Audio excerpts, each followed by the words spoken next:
Welcome back for another video. I'm Eharbad, a free-to-play endgame player in Raid Shadow Legends.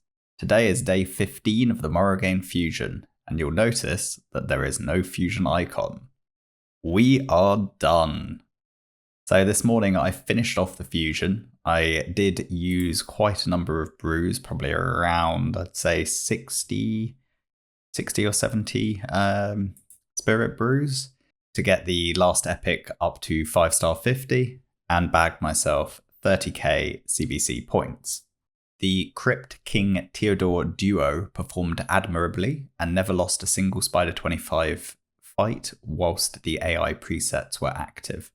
Furthermore, we won the CVC, it was tight, and we only won by around 200,000 points, so I think I made the right decision for my account to fuse during CVC. Overall, I contributed around 350k points. I used 9 legendary books and around 700 gems. These gems got me Theodore's Masteries done, at least all except for the third tier 5, and allowed me to finish second in the TTA tournament. Sadly, I missed out on first. These, really, they're so competitive nowadays. At least my brackets are. So we got some 5-star legendary Relentless, missing out, as I said, on the 6-star. Otherwise, the rest of the rewards are the same. It's a shame they're not like 6-star epic for finishing second. That would be, personally, more attractive than 5-star legendary. So what's next? Well, we have the single faction dungeon tournaments now active, and we also have a new champion training event. The champion training has 2 high value rewards I would like, the tier 2 soulstone and the legendary tome. The issue, however, is that there are only 2 rows of rewards. Often on a 5-day champion training event, we would see 3 rows of rewards. Ordinarily, I'd still go for it, but after 2 classic fusions, both with multiple mandatory champion training events, I'm fatigued, so I'm going to be skipping this. Instead, I'm going to be doing the Demon Spawn only Fire Knight tournament, which overlaps with the 2x Savage. Frankly, whoever voted for Demon Spawn over Dark Elves for Fire Knight did not consider the average player's roster. I voted for Dark Elves for Fire Knight, Demon Spawn for Spider, Night Revenant for Ice Golem, and Undead for Dragon. I wasn't explicitly thinking of my own roster, but rather the combination that would work for as many people as possible. As for the rewards, it's more or less the baseline of what I thought we might get. Good enough that I'll do it, but nothing too exciting. So if you aren't able to comfortably farm stage 20 or 25, since in this instance I don't think 24 is practical, then I'd suggest just skipping and either farming the Savage outside of the faction restriction, or doing the champion training event, or just focus on Minotaur. Really, it's down to your own account and what will give you the best progression possible. Before we jump in and I show you the team I'm going to run in the Demon Spawn Fire Knight tournament, let's have a quick look through the rosters and I'll explain my rationale as to why I made the selections I had. So since Fire Knight is the first one up, let's jump into the Dark Elves. Now, my rationale was that we have Visix, who is fantastic for TM control and has a triple hit A1. Furthermore, Cold Heart, who many people will have and has been a guaranteed rare in the past, I think the only guaranteed rare we've ever had, is also the only champion that has smart AI in the entire game, such that within Fire Knight she will prioritize her A1 whenever the shield is up, above all of her other abilities, no matter what her cooldowns are. Furthermore, it's a faction that's blessed with TM control and decreased speed. So if you don't have Visix and Cold Heart, there are also Lure and Sylar as other options for fantastic TM control. As for wave clear, we have a lot of options for decreased defense and many AoE nukers. So in my opinion, this faction just lends itself so much better to Fire Knight than Demon Spawn does. And then I had chosen Demon Spawn for Spider, primarily because you have a epic combination of Akoth and Achak, who really just make Spider easy. Akoth is also free for all players via the normal Doom Tower. And furthermore, we have Tyrant and Sekir as 2 even stronger AoE HP burners. And let's not even forget that we have Drexar as well. So there's so many options in terms of AoE HP burns within the Demon Spawn faction that I think pretty much every player would have found a way to beat Spider with Demon Spawn. As for Undead, I had thought Dragon, and if you wonder why, well, simply there are many, many poisoners. We have everyone's favourite rare poisoner in Frozen Banshee, but there's also Anax and Urost and Nethril. So you have multiple options there that pretty much everyone will have at least one of to have a way of killing the boss, basically. As for wave control and damage, again, we have multiple champions that we could rely on. Nethril, Vogoth, and Husk in terms of crowd control, and there are many damage dealers throughout the faction, particularly on the legendary side, that would work as well. And in fact, the new fusion even would slot in quite nicely against Dragon with the pseudo crowd control on an AoE basis, plus the TM control for the waves. And then as for Night Revenant, overall I think it's the weakest faction for the majority of players. So I rather thought that since Ice Golem doesn't need anything specific to be able to beat the actual dungeon, at least to beat it slowly, then this would be a reasonable fit. There are plenty of strong support options, including Rector Drath, Doom Priest, Versolf, Mother Sibel, and Sinacia. So plenty of ways to keep your team alive. Even Miscreated Monster, very strong within this dungeon. Whilst if you have any number of legendaries, the content becomes much easier. People such as Nama, Tomb Lord, and Walking Tomb Drang, and of course, my newest recruit in Theodore, who I didn't actually have at the time of voting. Obviously, it's too late to influence the faction assignment. We're just going to have to make the most of the hand we've been dealt.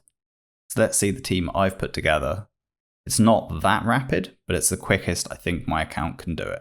So we're in stage 25. As I mentioned, I don't think stage 24 is practical for Demon Spawn. Allure is weak affinity, and there isn't enough other TM control in the faction for me to reliably do it.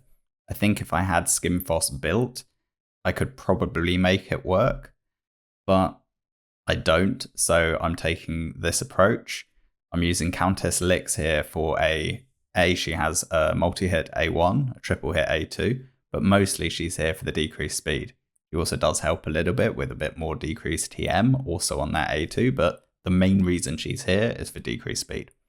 We then have Allure to keep the turn meter down on the boss, Gorlos for decreased defense on the waves, and then Hefrak for AoE damage. We do have Duchess here for increased attack, and just as a fail-safe in case something goes wrong. It's always nice to know that you can make the run 100% and not waste any energy by bringing in that safety net. Let's jump in.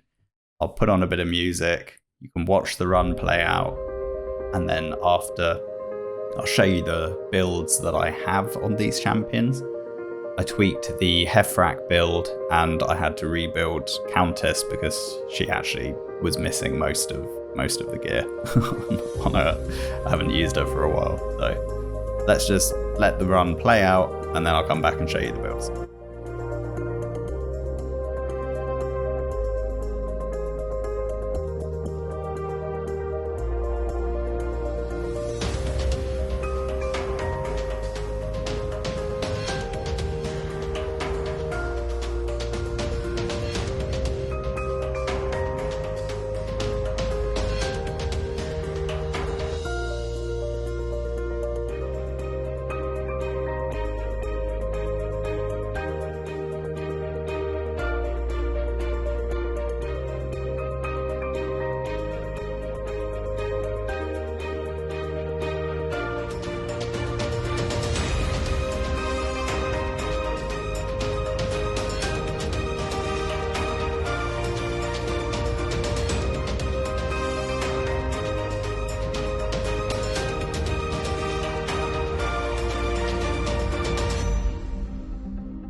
So there we have it. I mean, the reality is it's a pretty unforgiving dungeon for Demon Spawn if you don't have specific champions. I mean, if you want to be doing stage 20 or 25, you basically have to have a lure. You can probably get away with Skimfoss if you don't on stage 20, but you definitely wouldn't be able to on stage 25. And then there's really no other decreased defense champion other than Gorlos and Zakia to a certain degree. Although Zakia has issues with respect to needing multiple champions, multiple enemy champions under HP burn to place the decreased defense. There's an issue there. So, it's pretty champion specific. It's not very forgiving. In terms of the builds, we have Duchess. I've shown her many times. It's my arena Duchess in Swift Parry. We've seen this build many times. There's nothing changing in this. I use her in a lot of different content and it works. I don't think you need to change the build too much. It works. Then Heffrak I've actually put into lethal plus cruel, around 190 speed, 6.3k attack, 260% crit damage. Probably could get the attack a bit higher if I put him in attack percent boots and drop the speed a little bit. So this build isn't done specifically just for this dungeon. I actually wanted to move my Heffrak out of Stone Skin and into either Savage or Lethal anyway, and instead build one of my Candrafons in the Stone Skin. So that's something that I've now freed up the Stone Skin that Heffrak was in, using this tournament as an excuse to do it. Then Countess Lix I've actually also put in Lethal to try and get a little bit more damage. Obviously there's room to roll up the gear, but we don't currently have an artifact enhancement event, so it's not going to happen. She'll just have to cope with the gear she's got. So we've got about 4k attack, 220% crit damage, and enough accuracy for this dungeon. It's not the best gear on my account by any stretch of the imagination, but it was the kind of the best build I could do without using any gear that was equipped on any other champion. So this is what she is using. Then Allure is in Affinity Breaker. I've shown this build a number of times before and used her in quite a few different bits of content, even when she's negative affinity, such as my stage 24 Fire Knight team that I run ordinarily uses Allure in Affinity Breaker, and this is the build. It works also for Dark Fae, and I've shown her in Scarab, which is also negative affinity, particularly if you don't have Urost yet. And then we have Gorlos, who for me is level 50 with no masteries, and just in a very kind of basic build that I would normally do for a level 50. Just enough accuracy, decent speed to be landing the debuff. Use him in faction wars, and I think there's one or two secret rooms where he can be useful in as well. But it's not a great build. At some point I will 6-star him and give him some masteries and probably make him a bit more of a damage dealing debuffer, but he's not at the top of the list for that, so he'll just have to cope with what he's got. As for masteries on Allure, just down to Giant Slayer, and on Countess Lix it's old kind of arena masteries back when I used to use her in my arena team. And then Heffrak down to Helm Smasher. Haven't quite decided exactly what path I'm going to take. Essentially, am I going to go with Defiant, improved parry and Wisdom of Battle? Am I going to try and go down that path and then cross back to Retribution and Deterrence? Or do I want to go down a slightly different pathing? I haven't quite decided. I do need to sit down and just figure that one out, because Retribution's quite an important one for Heffrak in Arena. So I think that's going to be the end of today's video, and it will also be the end of this Fusion series. I hope you've enjoyed all 15 videos where we've kind of gone from start to finish and shown every step of how I've completed the Fusion. There's been quite a number of additional things in each day where I've tried to go over other little bits of content or other topics as well to try and kind of make it a little bit more interesting and entertaining rather than just simply doing the fusion stuff each day. So hopefully this whole series has been one that you've enjoyed and that you've learnt from. And thanks for watching. All I can say otherwise is please like, comment, and subscribe, and I'll catch you in the next video. Bye for now.